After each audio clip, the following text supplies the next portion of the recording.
Alors dans cette vidéo je vais revenir sur un modèle de chez Slick puisque j'ai reçu l'intégrale de la gamme. Donc moi j'avais commencé par celui-ci que je trouvais très beau, qui s'appelait jaune mais qui n'a rien de jaune comme on peut le voir. Et dans le même modèle on avait rouge et bleu. Alors le bleu c'est pareil, c'est plus un violet qu'un bleu. Par contre le rouge lui est bien rouge, il n'y a aucun problème. Celui-là moi je l'avais appelé miel plutôt, je trouvais que c'était plus approprié. Et donc je vais revenir sur chacun des modèles. Celui-là j'ai déjà fait la vidéo puisque c'est le premier que j'avais eu. Et puis je ferai une vidéo également du violet, mais on va parler de celui-ci, le rouge. Alors sachant, petite précision, que cette couleur jaune de l'élastique, c'est une modification que j'ai faite puisqu'il est arrivé en noir. Voilà.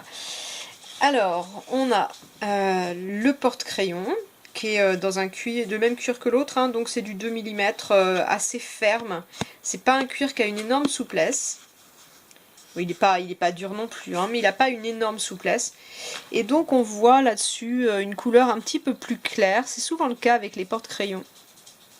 Je pense qu'ils doivent utiliser des pièces un petit peu moins tannées pour cette partie-là. Donc évidemment, comme à chaque fois, ça arrive dans une petite pochette en jute qui permet de protéger le cuir, parce que le cuir c'est un matériau vivant. Si on le met n'importe comment, eh bien il vieillit mal. Ce qu'il va faire principalement, en fait, c'est qu'il va craqueler.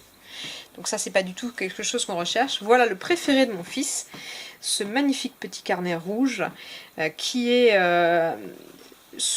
doux sous les doigts, qui est à la fois texturé, je l'ai griffé, il a fait une belle marque de griffure, et qui est à la fois texturé et en même temps qui a une couleur qui n'est pas uniforme, qui est très jolie. Donc on a des nuances de rouge dessus. Et voilà, à l'arrière on a un petit peu plus de texture. Voilà, on voit la texture ici, hein. C'est pas désagréable du tout, moi j'aime beaucoup ça, et c'est un cuir, si on le plie, qui va montrer encore plus de texture avec le temps justement, mais c'est très joli. Voilà, et à l'intérieur de celui-ci, donc, alors celui-ci il a une particularité, c'est un système de fermeture un peu spécial, et donc moi je les règle de manière en fait à pouvoir caler mon fil ici, quand j'écris pour éviter de le perdre. Donc là je vais le retendre un petit peu, il n'est pas assez tendu. En même temps c'est pour mon fils, donc il en fera bien ce qu'il voudra. On a 3 carnets craft. Le premier est un carnet ligné avec un papier assez fin, mais qui est très agréable pour prendre quelques notes. Le deuxième est un carnet blanc, pareil avec un papier assez fin et lisse. Ah, je crois même qu'il y a une petite araignée qui a dû se faire écrabouiller là. Et enfin le dernier, alors est beaucoup plus foncé en couleur, est un quadrillé. C'est assez rare de trouver du quadrillé, il est vraiment très fin celui-ci. Voilà. Et l'intérêt des cahiers craft, c'est qu'on va pouvoir les décorer. En tout cas très beau pour ce petit carnet rouge. Et l'élastique couleur safran jaune lui va très très bien. Et enfin voyons le grand. Alors le grand format est beaucoup plus texturé pour le coup que le petit, il a beaucoup plus de traces, de marques, voilà, et il marque un petit peu plus. Et on voit un petit peu moins les nuances de rouge, elles sont un petit peu moins belles que sur le petit format.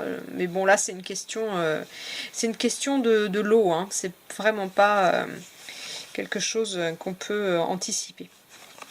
Et alors à l'intérieur de celui-ci, donc on voit le tannage végétal qui est moins prégnant, qui est un tannage de surface. Et ça c'est un petit peu dommage parce que le risque qu'on a c'est qu'au cas où on l'abîme, eh bien ça va ressortir blanc comme ça. Donc c'est voilà, si on veut un tannage végétal plus écologique, eh bien c'est bien, mais ça a aussi ses inconvénients, donc ça en fera partie. Peut-être un cuir qui vieillira un petit peu moins bien que ceux qui ne sont pas tannés de cette manière.